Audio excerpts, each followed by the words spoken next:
Unit number 3 women as role model, page number 31, question number 2, make sentences using the given noun. यहाँ पे आपको कुछ nouns दिए गए हैं, आपने उनके सेंटेंसेस बनाने हैं। So first of all, what are nouns? Nouns जो है वो कोई भी शख्स, चीज, जानवर या किसी भी चीज के नाम को हम नाउन कहते हैं। हमारे पास यहाँ पे 3 वर्ड्स दिए गए हैं, हमने उनके सेंटेंसेस बनाने हैं। First word is cattle. Cattle जो है वो हम जानवरों को कहते हैं, ठीक है। उनका जो ग्रुप एक होता है, जो ज्यादा होते हैं, इकट्ठे होते हैं, उनको हम कैटल कहते हैं। फिर है हमारे पास dear.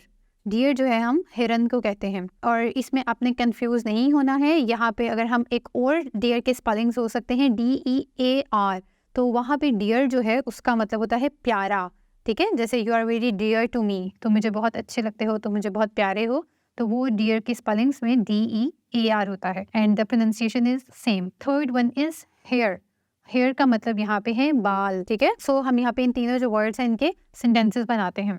The first sentence is cattle. The farmer raised cattle for meet and milk, यानी जो किसान है उसने दूध के लिए और गोश्त के लिए कैटल को, यानी मवेशी जो है वो पाला हुआ है। Next sentence could be the cattle are grazing in the field. Cattle जो है वो खेतों में चर रहे हैं। Next word is deer. The deer ran through the forest, ठीक है। जो डियर है, जो हिरन है, वो जंगल में भागा। Next, deer is a beautiful animal.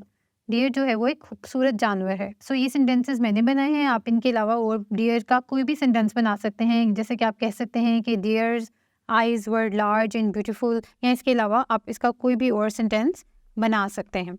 Next word is hair. आप इसका सेंटेंसेस बना सकते हैं। She brushed her long hair. उसने अपने लंबे बालों को ब्रश किया, यानी उन्हें कॉम किया। कॉम्बिंग हम करते हैं अपने बालों को डिटैंगल करने के लिए। Next, she has beautiful hair. उसके खूबसूरत बाल हैं, ठीक है। इसके अलावा हम कह सकते हैं कि she dyed her long hair, ठीक है। उसने अपने लंबे बालों को डाई किया। डाई क्या होता है? एक कलर करना, उनको डिफरेंट कलर देना।